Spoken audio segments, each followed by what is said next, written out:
Hi, this is David Holt, the mayor of Oklahoma City. We're coming at you from City Hall, and you're listening to the Mas Futbol Podcast.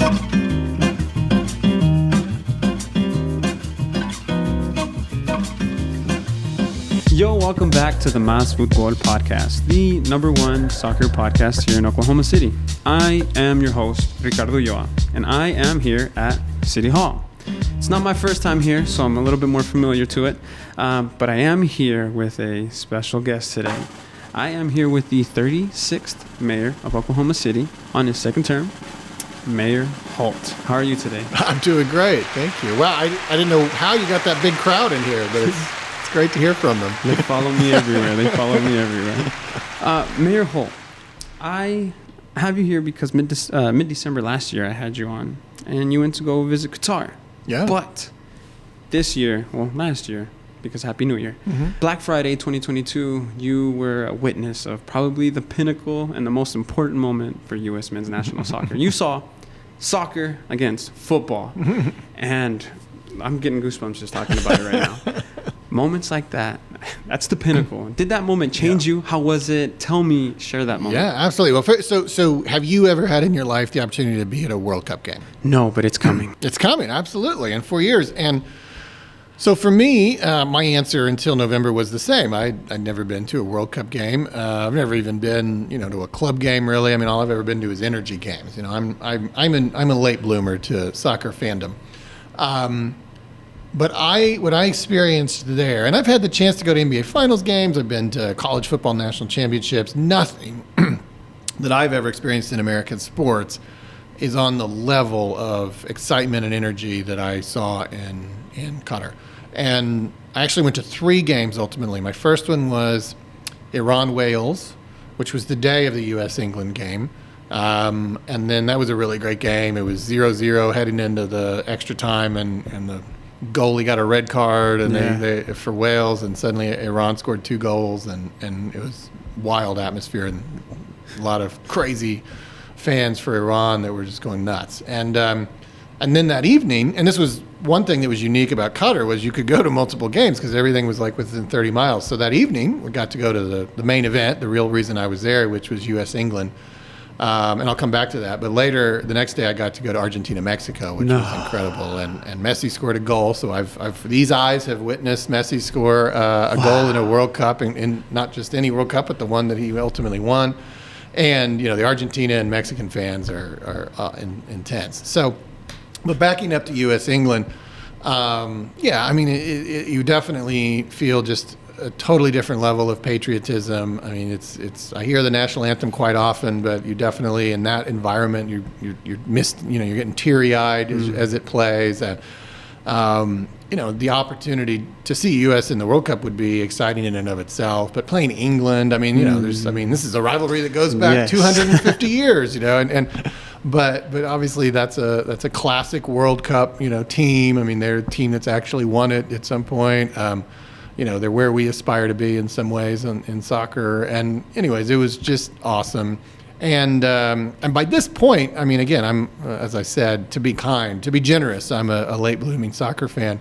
By the time of this game, I'd really gotten pretty into it, So, I mean, I understood better, like the norms and the rules and the customs, and I could be actually, completely enthralled by a 0-0 tie. Lots of Americans thought that was funny, when people would say, oh, God, it was a thrilling 0-0 tie. They're like, what? That sounds like the worst possible outcome.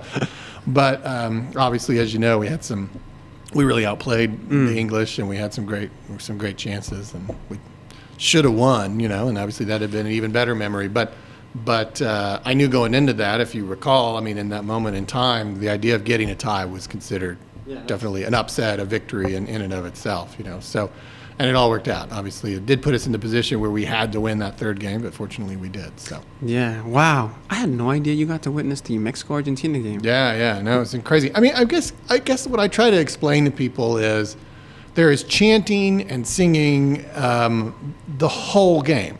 Mm-hmm. Even the American fans, we still have some work to do. Like we would throw a USA chant out there for about 30 seconds, but then we need like 10-minute break. Like those other countries. Seems like England can just come up with a chant in like 5 minutes and sing it the whole game. Yeah, they just never stop. And so we'll have to obviously spend the next 4 years making sure that we can rise to the occasion when the event comes here. But I'm addicted now. I don't ever want to miss a World Cup. Fortunately, the next one is in our home country, so I'll probably have that opportunity if I want to. But beyond that, I think that was a very special experience, and it turned out to be really, again, not like I was following them previously, but what I know now of past World Cups, I think this had to be one of the best on the field. It just seemed like a great tournament and a kind of a dramatic conclusion. With arguably one of the greatest soccer games ever played.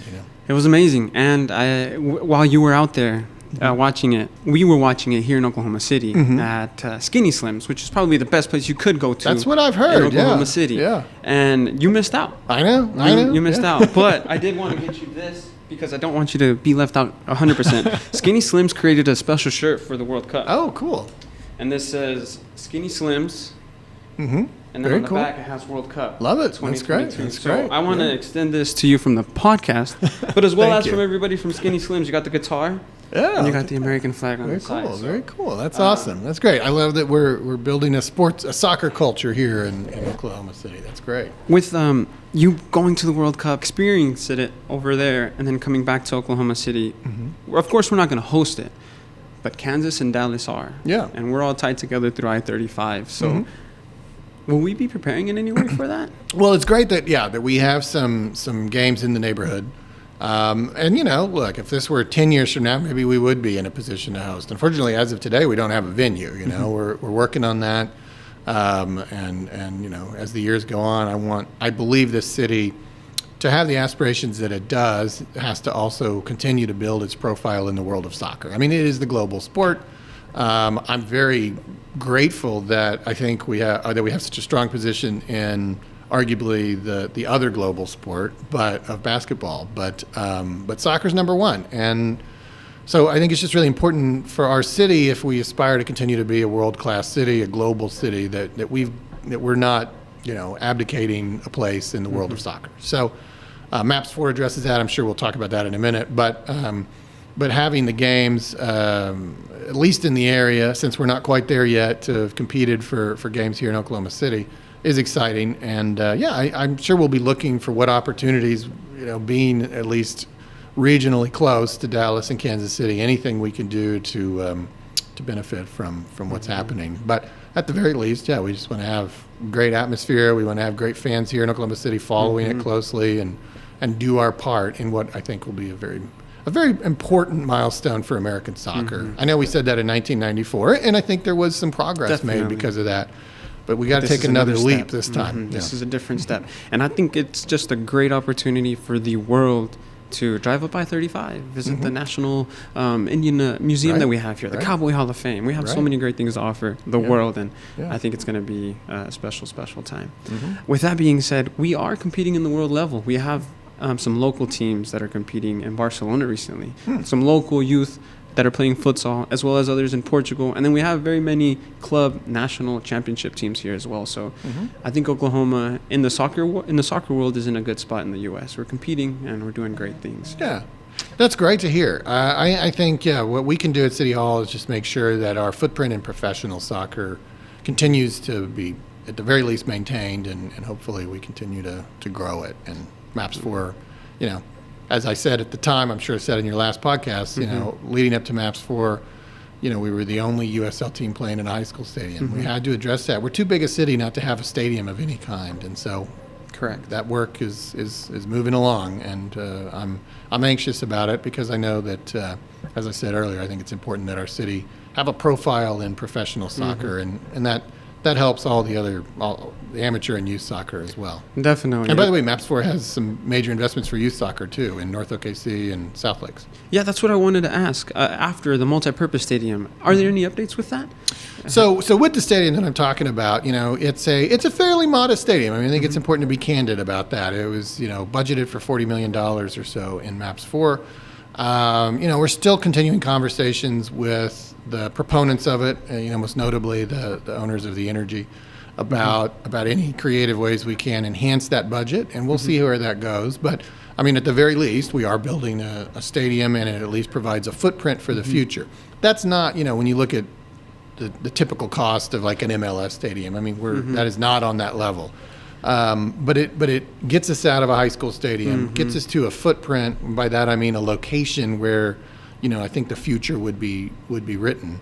And if we ever get the opportunity, I think that's years and years away. But if we ever get the opportunity to take another step forward, to take a step up to the MLS, we'd at least have kind of the footprint in place. And we probably have to go through a community conversation again about another investment, to come up to that level. But if you look at our history with the NBA, it was a similar two-step process. Yeah, I mean, like we built the arena, it was pretty bare bones.